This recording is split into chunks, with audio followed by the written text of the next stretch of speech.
Hello and welcome back to the video training course for the Classroom Game Server. In this video, we'll be covering the tools and techniques of the Minecraft teacher. We'll look at the features of creative mode, since that's the game mode that you as the teacher will most often use. We'll go over MinecraftEdu's teacher menu and all of its administrative features. We'll talk about the blocks and items added by MinecraftEdu.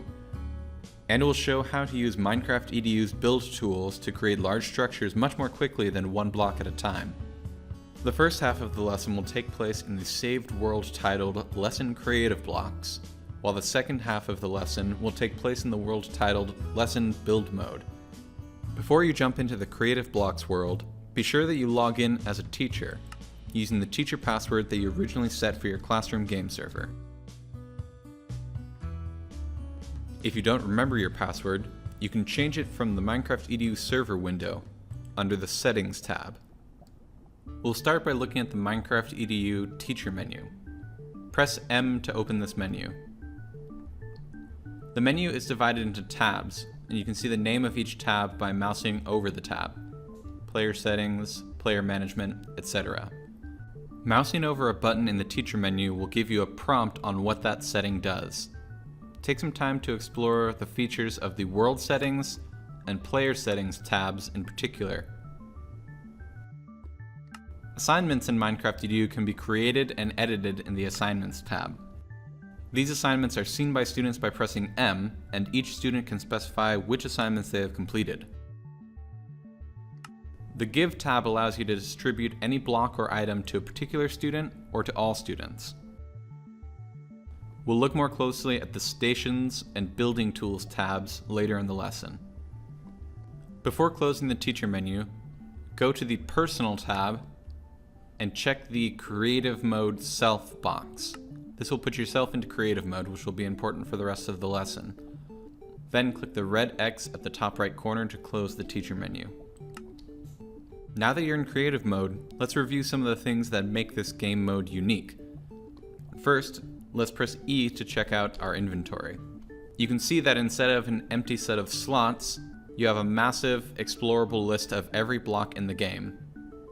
The blocks and items are divided into tabs. There are even multiple pages of tabs, which you can explore by pressing the arrow buttons at the top of the menu. The top right tab always stays the same, looking like a compass. This is the Search Items tab. By clicking it, you can type in the name of a block to search for it.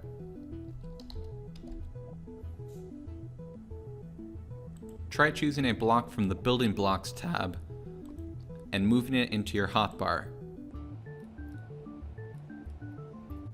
Press Escape to close the creative menu.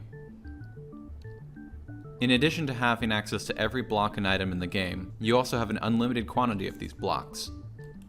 By right-clicking to place a block, I can see that the quantity of this wood block was not reduced in my hotbar. In creative mode, your hotbar is less like an inventory and more like a painting palette. Simply choose the type of block that you want to place, and you can place as many as you like. You can also break blocks instantly by left-clicking them. In survival mode and MinecraftEdu mode, you have to hold down the left mouse button, but not in creative mode.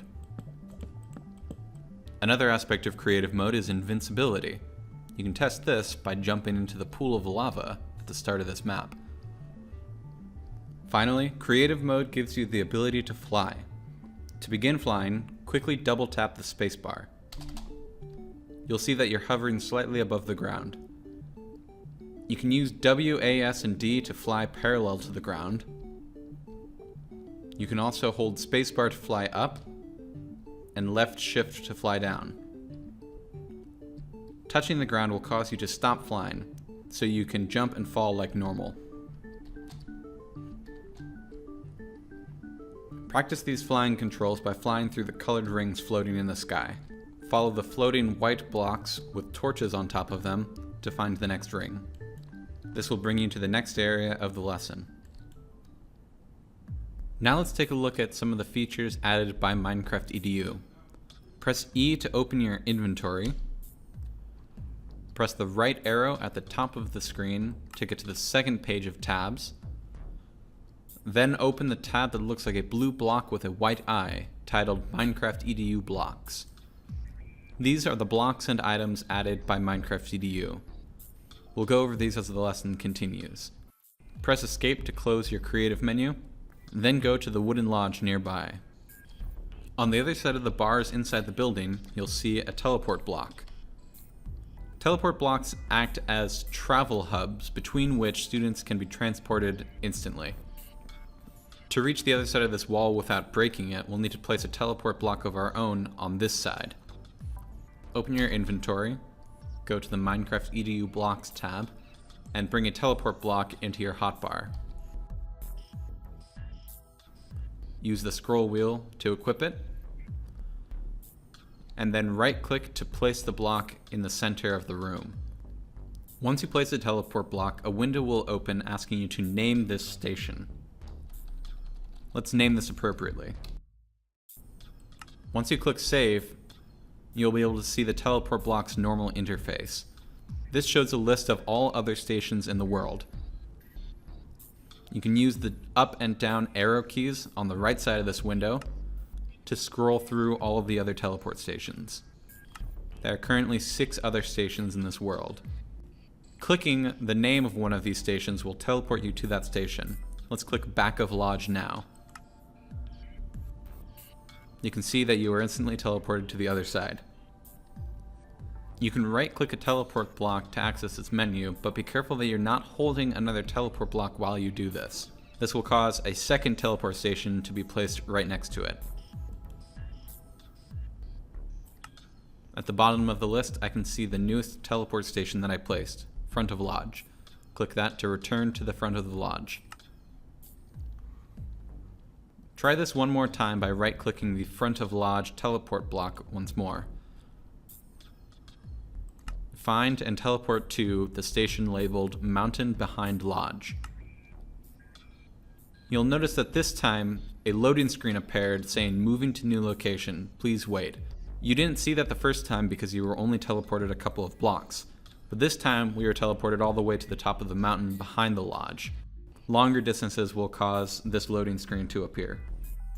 You may have also noticed that being teleported to this station dropped you pretty close to the edge of this cliff. If you want to change where you end up when you arrive at a teleport station, you can right-click that teleport station and go to the Settings panel. Here, you can choose how far away from the block you will appear and what side of the block you will appear on. When you choose one of these directions, the game will teleport you to the location where you will land, so that you can test out the new destination point. Let's press back to return to the teleport station's main menu. You'll notice that beside each station listing, there is a button that looks like a closed eye. You can click the button to open the eye. If the eye is closed, then it means that when a student is standing at this station, they cannot see this listing in the list of available teleports. Looking at this station, I can see that every eye is closed. So from this station, titled Mountain Behind Lodge, a student in student mode would not be able to reach any other teleport station. By clicking this to open the eye, I can make the Back of Lodge station available from this station. Returning to the Settings panel, I can check the All Stations Visible checkbox, and you can see that the Open or Closed Eye option has been removed from each listing. This is because no matter what teleport stations exist in the world, with this setting on, this Mountain Behind Lodge station will allow students to teleport to every other station. While in teacher mode, I don't actually have to be at a teleport station to reach another teleport station. I can simply press M to return to my teacher menu and go to the Stations tab. This shows a list of all teleport blocks currently in the world, and I can teleport to anyone instantly. Let's take a break and practice what we've learned so far. Jump into the Lesson Creative Blocks world and work your way up to this point in the lesson. Then check out the next video for a walkthrough of the rest of the lesson.